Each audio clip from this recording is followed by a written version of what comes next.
Euzubillahimineşşeytanirracim. Bismillahirrahmanirrahim. Elhamdülillahi Rabbil alemin. Esselatu vesselamu ala Resuline Muhammedin ve ala alihi ve sahbihi ecmain.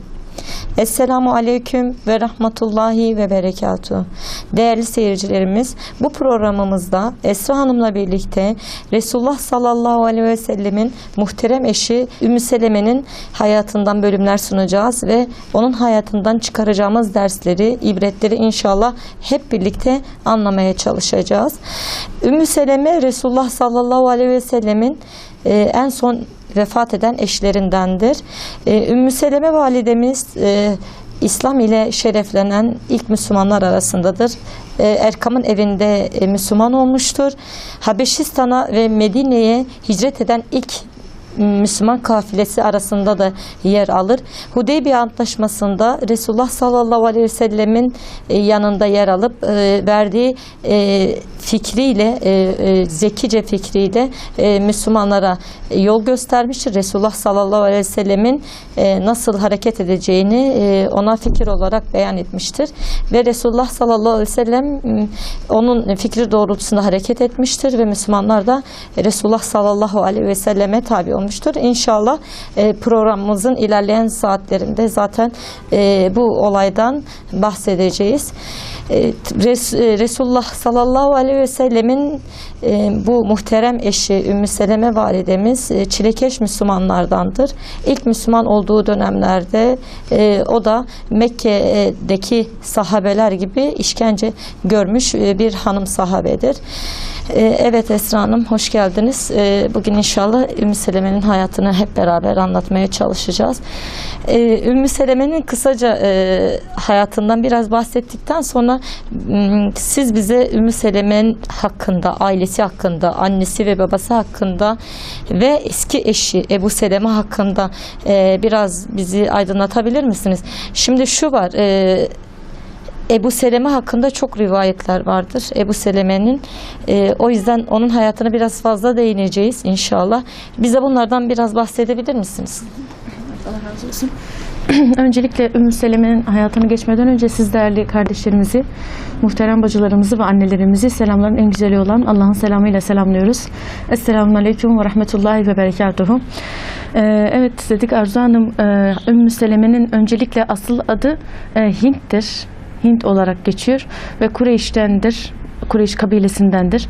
Hint'in öncelikle en büyük özelliklerinden biri, yani Ümmü Seleme'nin en büyük özelliklerinden biri belki Peygamber Efendimizin hanımlarının ve Ehli Beyt'in içinden olan Hazreti Ayşe ve Hazreti Hafsa gibi Peygamber Efendimizin gönlünde yer eden hanımlarını tedirgin edecek şekildedir onun gelişi. Çünkü onun gelişiyle Hazreti Ayşe de tedirgin olmuştur. Hazreti Hafsa radıyallahu anh da onun gelişiyle onun güzelliği, kabiliyetli ve zeki olmasını duydukları için ve bu konuda da bir meşhuriyet söz konusu olduğu için tedirgin olmuşlardır onun gelişiyle. Bu da bize gösteriyor ki Hint'in, yani Ümmü Seleme'nin en büyük özelliklerinden biridir. Güzel, haysiyetli, soylu ve asil birinin olmasıdır. Yani bu özellikleri kendisinde taşıyor. Babasını tanıyacak olursak babasının adı hakkında rivayetler de vardır. Ümeyye'dir dendiği üzere.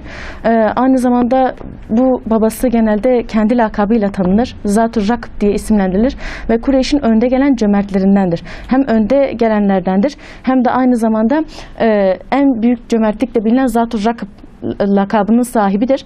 Onun bu şekilde lakaplanmasının bir sebebi de aslında Kureyş içinde kendisi yola çıkınca yol azığını hem kendisine yetecek kadar hem de yol arkadaşına yetecek kadar fazla bir azıkla yola çıkmış olmasıdır. O kadar güzel bir arkadaşlığı vardır ki onun hakkında şöyle söylenir. O yol azığı hazırlamazsa bile onun arkadaşlığı yanında olan kişiye yol azığı olarak yeterdi. Yani o kadar kendisi, kişiliği, şahsiyeti ve cömertliğiyle ün salmış ve gerçekten topluma kendini kabullendirmiş biriydi babası. Yine annesine gelince, annesinin adı da Atike'dir. Bu da annesi de Beni Firas kabilesindendir. Annesi de aynı zamanda soylu, şerefli ve iffetli bir soya sahiptir. Ve aynı zamanda dedesi soylu vurucu, çok güzel vurucu olarak isimlendirilir. Yani vuruculukta önde gelen bir kabilenin kızlarındandır. Eşine gelince, Ümmü Seleme'nin eşine gelince, yani Ebu Seleme'yi anlatmaya gelince, Ebu Seleme de yakından tanıdığımız üzere böyle şöyle diyebiliriz Ebu Seleme hakkında. Onun adı aslında Ebu Seleme ile önce isimlendirilmesi oğlu olan Seleme'den dolayı künyelenmiştir. Normalde asıl adı onun Abdullah bin Esed'dir. Yalnız oğlundan dolayı Ebu Seleme diye isimlendirilmiştir. Bu Ebu Seleme de hem 1. hicrette Habeşistan'a hem 2. hicrette hem de Medine'ye hicrette Resulullah Aleyhisselam'ın yanında yer almış ve İslam davasına ilk şahit olup ve bu şahitliğini İslam'a girmekle bu şahitliği yerine getirmiştir. Ve Resulullah Aleyhisselam'a ilk inananlar arasından olup ilk hicret edenler arasında da aynı şekilde biz Ebu Seleme'yi görüyoruz. Resulullah Aleyhisselam'la başka bir yakınlığıysa şu yöndendir. Hem Ebu Seleme'nin annesi Berre Resulullah Aleyhisselam'ın halasıdır. Yani şu noktada Ebu Seleme ile Resulullah Aleyhisselam halazade oluyor. Başka bir yakınlıkları, akrabalık bağı ise şudur. Peygamber Efendimiz'i emziren Ebu Leheb'in cariyesi Süveybe hem Ebu Seleme'yi emzirmiş hem de Resulullah Aleyhisselam'ı emzirmiştir. O zaman dolayısıyla Ebu Seleme ile Resulullah Aleyhisselam arasında da bir süt kardeşi, bir süt bağı da vardır. Bu nokta dolayısıyla yani Ümmü Seleme'nin eşi Resulullah Aleyhisselam'a hem dava yönünden bir arkadaştır hem de aynı zamanda geçmişe dayanan bir süt bağıyla beraber bir kardeşlikleri, bir akrabalıkları vardı. Bir gün Ebu Seleme Ümmü Seleme validemizin yanına geliyor ve yüzünde öyle bir sevinç izi var ki Ümmü Seleme soruyor. Ebu Seleme ne var ne yok diyor.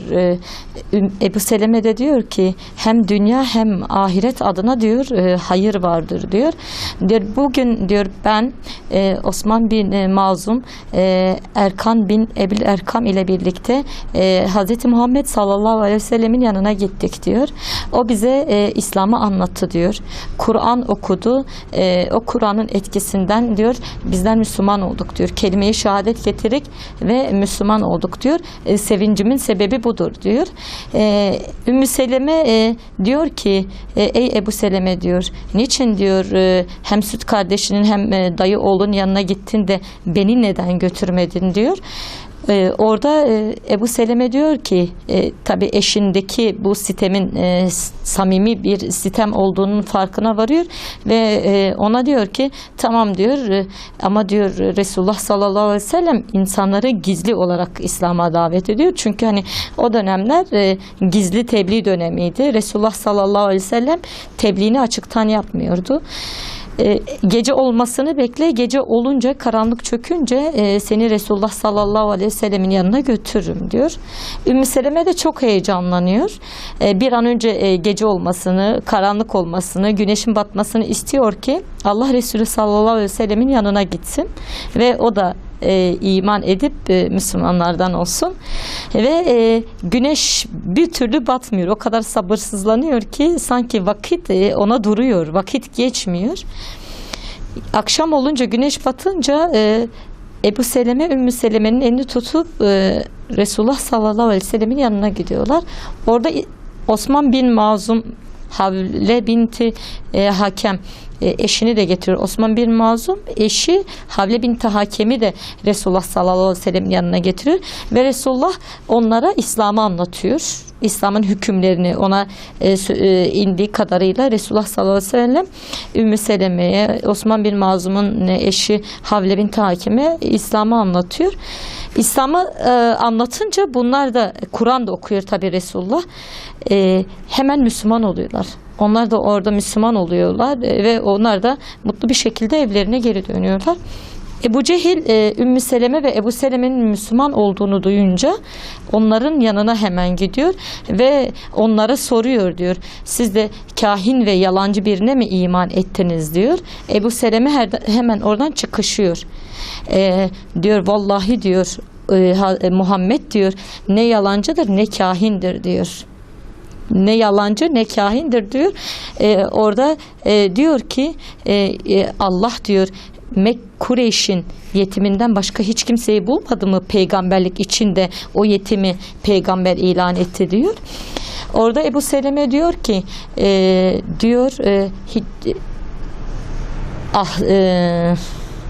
Zuhruf suresinin 6 ve 7. ayetlerini orada okuyor mealen ve şu şekilde diyor: sizden önce gelen bütün peygamberler, hiçbir peygamber yoktur ki kavmi tarafından alaya alınıp yalancılıkla itham edilmesin mealindeki Zuhruf suresi 6 ve 7. ayetlerini Ebu Cehil'e okuyor. Ebu Cehil orada diyor ki şair olan Muhammed size şiirlerinden okumuş diyor. Hemen orada Ümmü Seleme annemiz atılıyor. Diyor ki o ne bir şiirdir, o ne bir şairdir diyor. O Rahman olan Allah tarafından Cebrail vasıtasıyla onun kalbine inen Allah'ın ayetleridir diyor. Tabi Müslümanlar o dönemde Müslüman olduklarını ilan ettikleri zaman veya Müslüman oldukları zaman Mekke müşrikleri tarafından acayip işkenceler görüyorlardı. Ebu Seleme ve Ümmü Seleme de bu işkenceleri görenler arasındaydı. Ne tür işkenceler Ebu Cehil ve azılı müşrikler Müslümanlara yapıyordu Esra Hanım? Bundan biraz bahsedebilir misiniz? Evet, dediğimiz gibi zaten Ümmü Seleme ile Ebu Seleme Müslüman olduktan sonra bir de Müslümanlıklarını Ebu Cehil'in yanında itiraf ettikten sonra artık Ebu Cehil ve Kureyşliler yeni bir tehlikenin geldiğini farkına varıyor.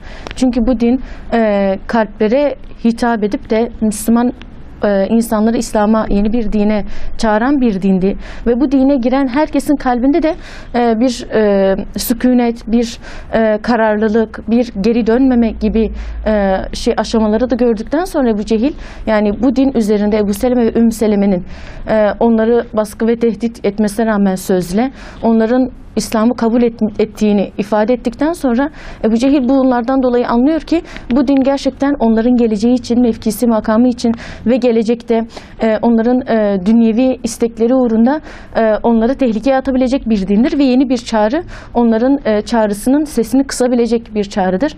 Bunu anlıyor. Bunu anladıktan sonra tabii Ebu Cehil'le beraber olan işte Utbe bin Rebi'a ve yanında diğer yandaşları hep beraber toplanıyorlar ve diyorlar ki bu din Ebu Seleme ve Ümmü Seleme'yi de içine katmakla hani bir çığır açmış, bir genişliyor.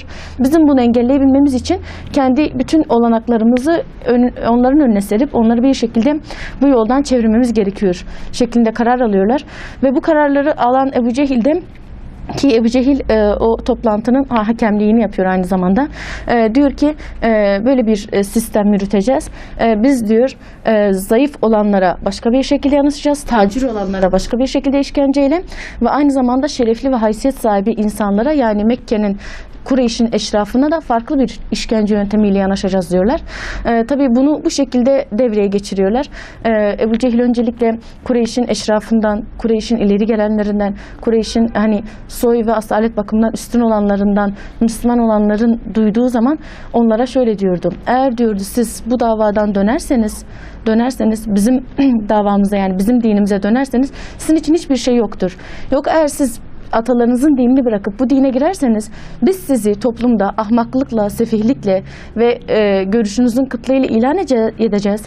Sizin için toplumda olan şeref ve haysiyetin tamamını gidereceğiz ve yok edeceğiz diyorlar. Yani şereflerini ayaklar altına alıp, aynen öyle, yani şereflerini çiğneyip ayaklar altına almakla tehdit ediyorlar.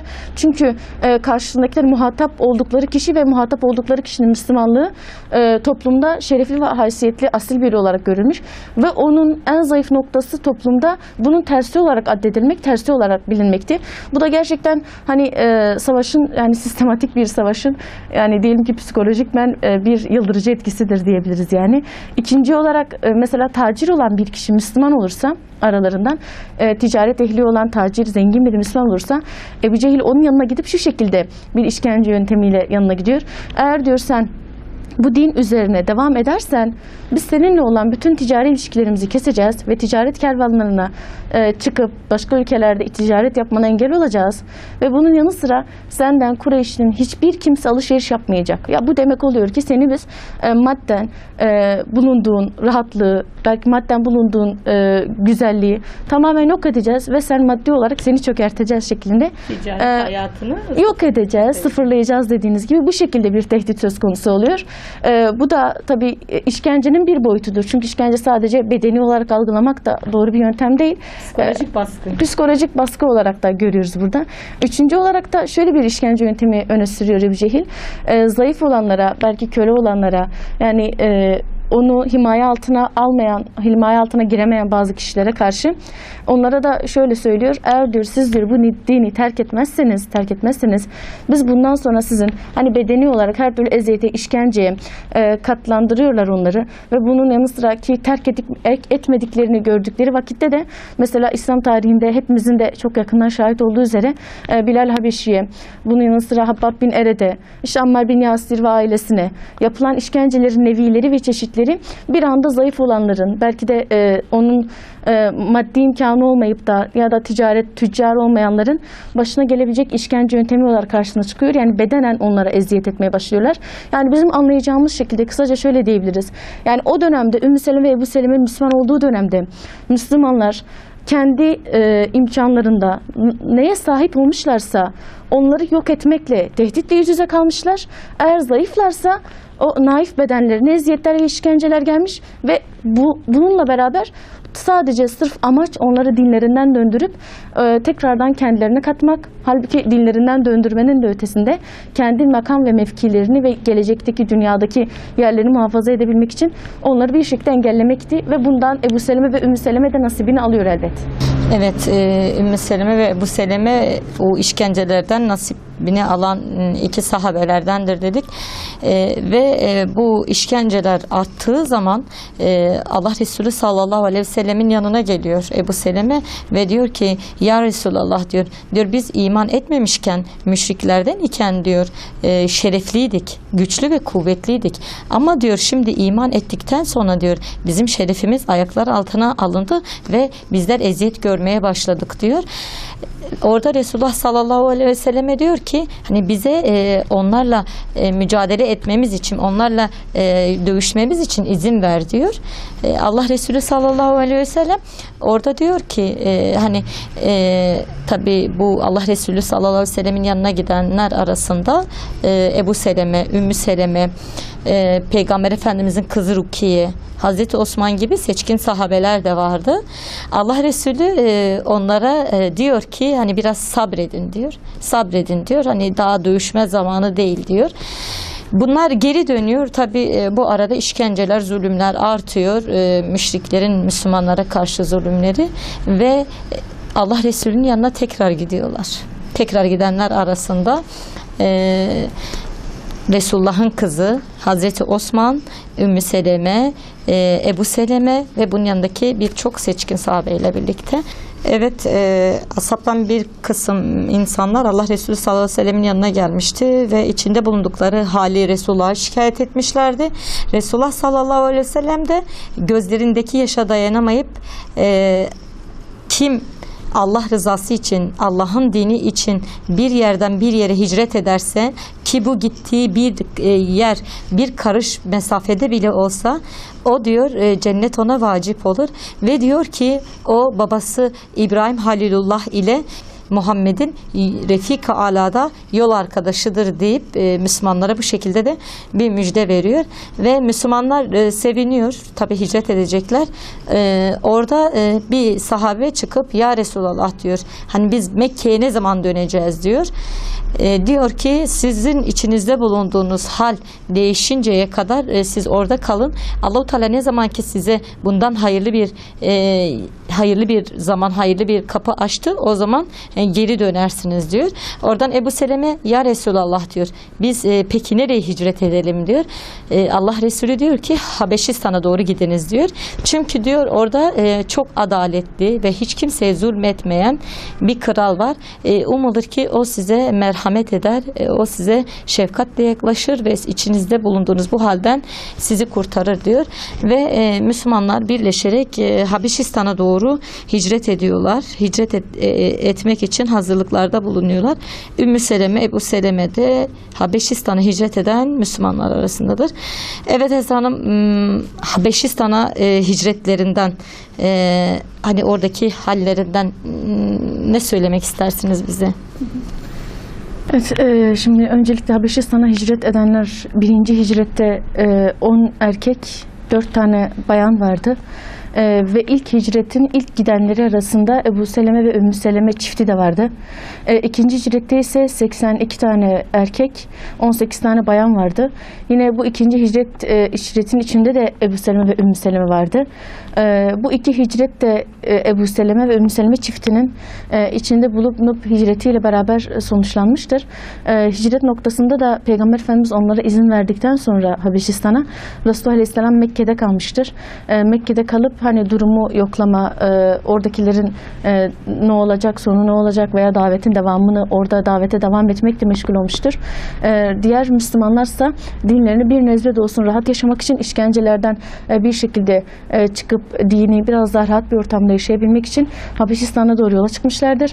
Habeşistan'a doğru gidince zaten Resulullah Aleyhisselam önceden de Necasi hakkında olumlu şeyler söylemişti. Oraya vardıkları zaman gerçekten oraya giden Müslümanlar da birinci ve ikinci grup dahil olmak üzere oraya giden Müslümanların tamamı da Necaşi'nin bahsedildiği gibi onlara şefkatli, merhametli ve her konuda yardım eden biri olduğunu şu olaydan sonra anladılar. Ne zaman ki oraya vardılar, Necaşi Müslümanları karşısına alıp der ki sizin dininiz nedir bize anlatın. Giden Müslümanlar Cafer-i Tayyar'ı seçip onlar kısa bir şekilde açıklama yaparlar.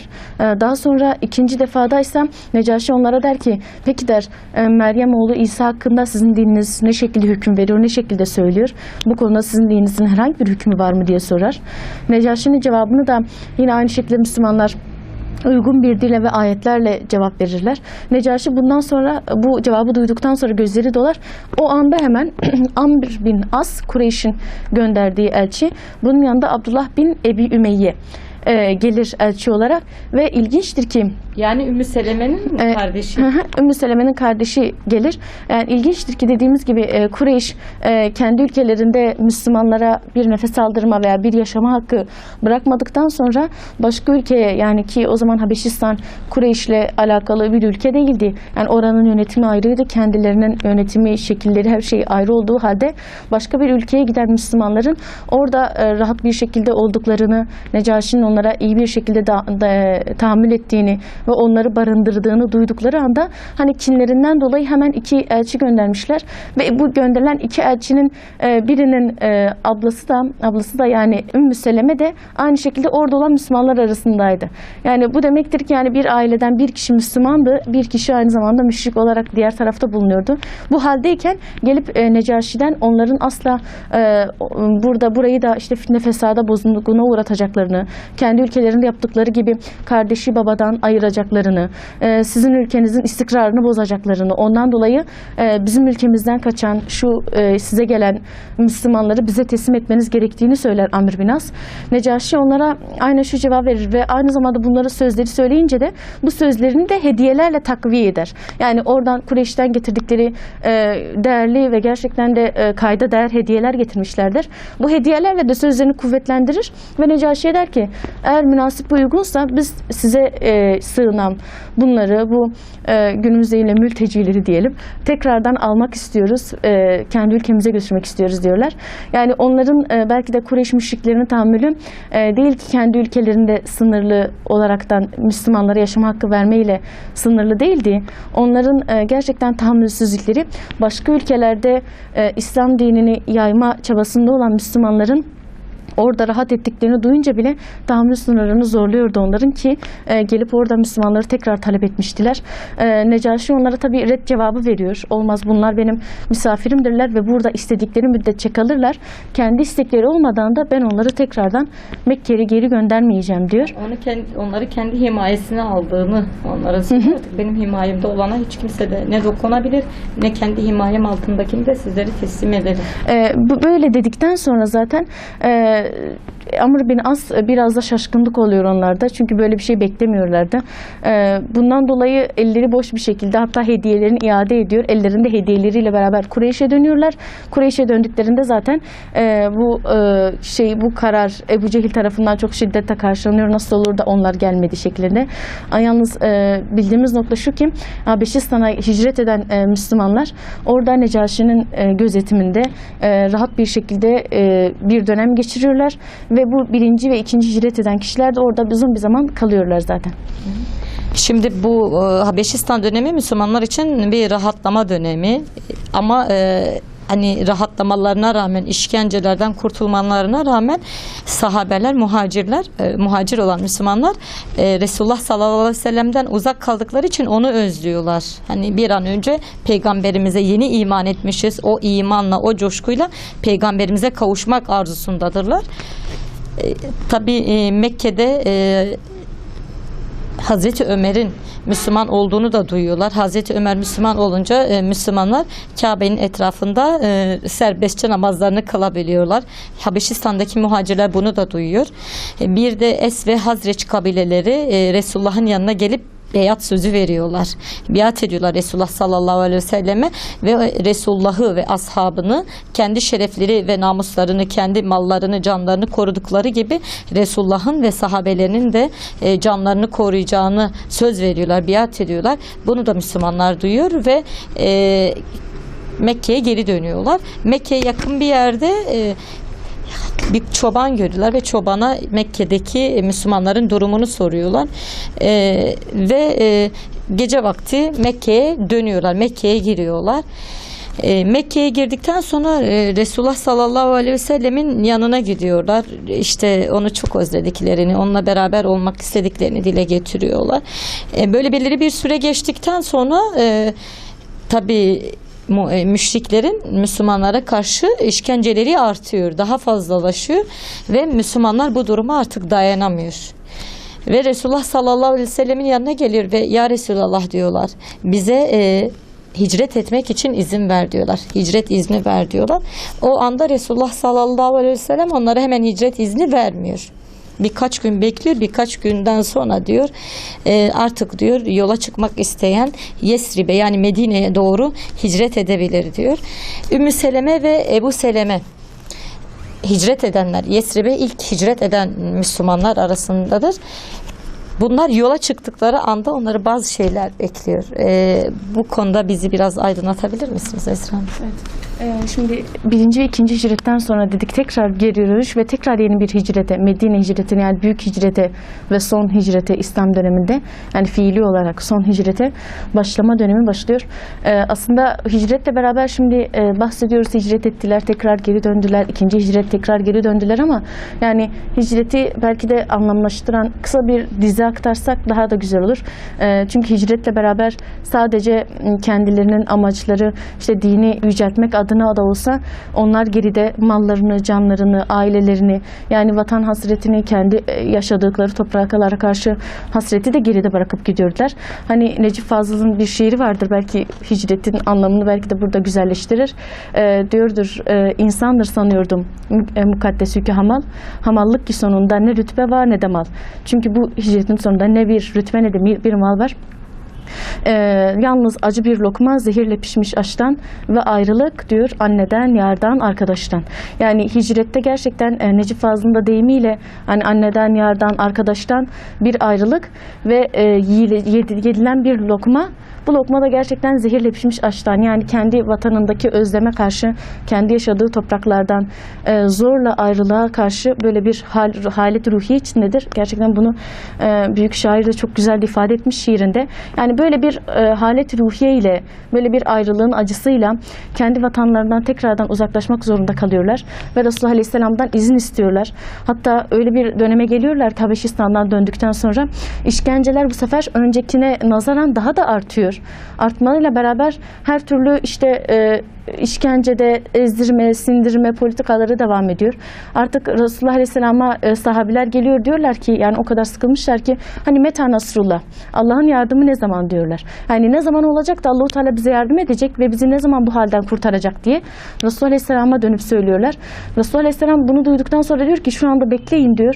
Daha benim için sizin ikinci bir hicret yurdunuz belirlenmedi diyor. Birkaç gün bekledikten sonra Resulullah Aleyhisselam'a vahiy geliyor. Vahiy ile beraber Allahu Teala kendisine Yesrib'i hicret edilecek bir mekan olarak seçtiğini söylüyor. Yani Medine'yi. Resulullah Aleyhisselam bütün sahabeleri topluyor ve diyor ki bana bildirildi ki Cebrail tarafından sizin şu anda yeni hicret edeceğiniz yer Yesrib'dir, Medine'dir. Oraya gidin ve Allah-u Teala orada size imkanlar sunacaktır. Onun seçtiği yolda devam edin diyor. Müslümanlar bu haberi duyar duymaz tabii ilk önce tekrardan Ebu Seleme ve Ümmü Seleme bu haberi duyduğu andan itibaren yola çıkmaya karar veriyorlar. Yola çıkmaya karar verdikten sonra Ebu Seleme, eşi Ümmü Seleme ile oğlu Seleme'yi, o zaman bir çocukları vardı, Seleme'yi bindiriyor, deveye bindiriyor ve dışarıya doğru, yani Mekke'ye, Sirbe doğru yola düşüyor. İlk haberi duyduktan sonra, yani bir aile İslam davası uğrunda belki bilinmeyen bir yerlere, Yesrib'i, Medine'yi hiç bilmiyorlardı, hiç tanımıyorlardı, hiç halkını bilmiyorlardı. Yani bilmedikleri, tanımadıkları, hiç görmedikleri bir şehre Allah-u Teala'nın direktifiyle, Allah-u Teala'nın onları yönlendirmesiyle karar verip bir aile tek başına develerini yükleyip yola çıkıyor. Tabii bu sadece yola çıkmaları bir yana da bunun yanı sıra yolda başlarına gelen sebepleri de tek tek söyleyeceğiz. Çünkü yola çıkınca Ebu Seleme'nin önüne Ebu Seleme'nin akrabaları ve Ümmü Seleme'nin akrabaları çıkıyor. Ebu Seleme'ye diyor ki Ümmü Seleme'nin akrabaları, sen diyor kendin gidebilirsin Medine'ye. Ama diyor ki bu devenin üzerinde bulunan kızımız hakkında ne diyeceksin? Sen kendi canını belki tehlikeye atabilirsin ama biz kızımızı seninle göndermeyeceğiz diyor. Bu şekilde Ümmü Seleme'yi alıkoyuyorlar. Ümmü Seleme'yi alıkoyduktan sonra Ümmü Seleme tabi ağlıyor, oturuyor. Diyor ki bari Seleme oğlumu da yanıma alayım.